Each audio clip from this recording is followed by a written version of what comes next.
Bupati Kepulauan Tanimbar, Riki Jawarisa, mengunjungi kantor Badan Kepegawaian dan Pengembangan Sumber Daya Manusia, BKPSDM, Kabupaten Kepulauan Tanimbar, Jumat, 5 Juli 2025. Kunjungan ini bertujuan untuk mendengar langsung keluhan peserta yang tidak lulus dalam seleksi kompetensi pegawai pemerintah dengan perjanjian kerja, PPPK, tahap 2 bagi kategori tenaga guru, tenaga kesehatan, dan tenaga teknis di lingkungan pemerintah Kabupaten Kepulauan Tanimbar tahun anggaran 2024. Selain itu, Bupati Kepulauan Tanimbar juga ingin mendengar langsung penjelasan dari panitia seleksi PPPK Kabupaten Kepulauan Tanimbar tentang hasil seleksi yang telah diumumkan sebelumnya. BKPSDM Kabupaten Kepulauan Tanimbar membuka pelayanan informasi hasil seleksi kompetensi PPPK tahap 2 pada hari yang sama dari jam 9 WIB sampai pukul 12 WIB untuk memberikan penjelasan secara lengkap kepada peserta seleksi yang belum memahami hasil seleksi.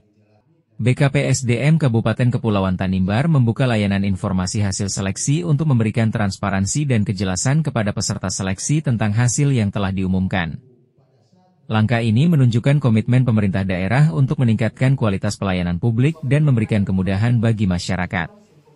Dengan adanya kunjungan ini, Bupati Kepulauan Tanimbar menunjukkan keseriusannya dalam menangani masalah kepegawaian dan meningkatkan kualitas pelayanan publik di Kabupaten Kepulauan Tanimbar. Kalau misalnya tiba-tiba orang itu punya SK, silakan dicek karena ada kebijakan. Ada orang yang honor, misalnya guru, itu dia cuma membantu. Tidak pernah terdaftar dimanapun, tapi dia selama ini sudah membantu bertahun-tahun, 3 bulan itu cuma dibayar 100.000. Apakah daerah tidak melihat itu? Pasti lihat.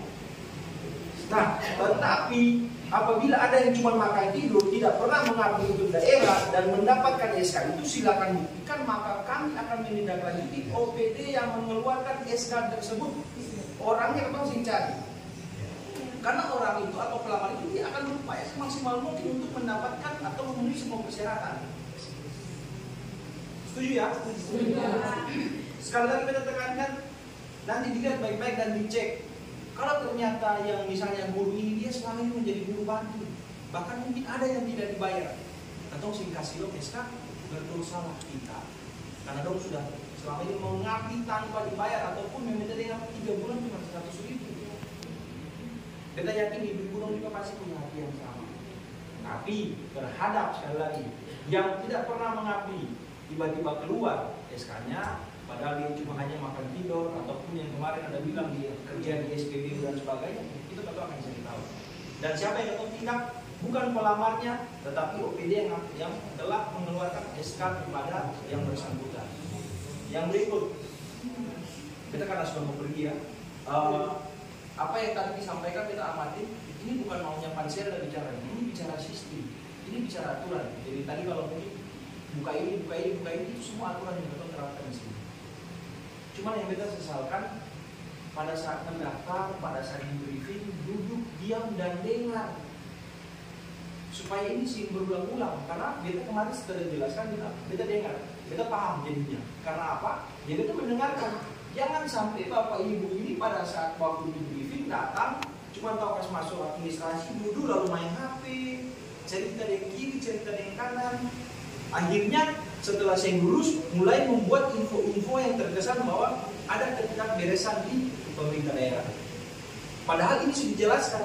Buktinya tadi Pak Ivan selaku narasumber pagi ini menyampaikan sudah pernah dijelaskan. Iya. Ini kan informasi yang sesat yang memang harusnya Ibu Bapak Ibu sudah tahu di awal, tapi mungkin saya konsen, saya fokus, akhirnya bicara yang lain, menyampaikan hal-hal yang lain. Yang berikut, semua ini dicatat untuk nanti apabila ada buka lagi, dijelaskan lagi di awal.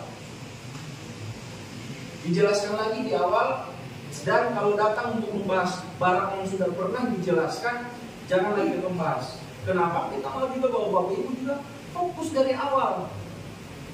Ini jangan cuma tiba-tiba mau terima hasil aja, seluruh tahapan diikutin tapi ternyata tidak fokus. Cuma kalau datang dulu lalu promo, saya mengerti apa-apa, saya lulus, marah. Karena cuma mau tiba-tiba terima hasil, saya mau ikutin prosesnya. Kan gitu. Jadi nanti dicatat untuk menjadi perhatian ketika ada lagi dibuka dari awal supaya kita tahu sekali model-model ini, masalah-masalah ini dibeberkan sekali supaya orang bisa paham. Supaya nanti ketika bicara contohnya tadi Kenapa tahap 1 sudah dibuka, tahap 2 dibuka lagi? Yang pertama yang kita tahu, pada saat pendaftaran tahap 2, pengumuman tahap 1 ini belum keluar. Betul kan? Ibu dong harus mendaftar dulu, makanya informasinya masih terbuka. BKPSDM atau Pansel pun juga saya tahu bahwa berapa orang yang akan mengisi formasi, misalnya tadi 3 yang diminta di tahap awal dibuka 3, kan betul sih tahu berapa yang lulus. Makanya pada tahap kedua pendaftaran proses administrasi dibuka lagi 3.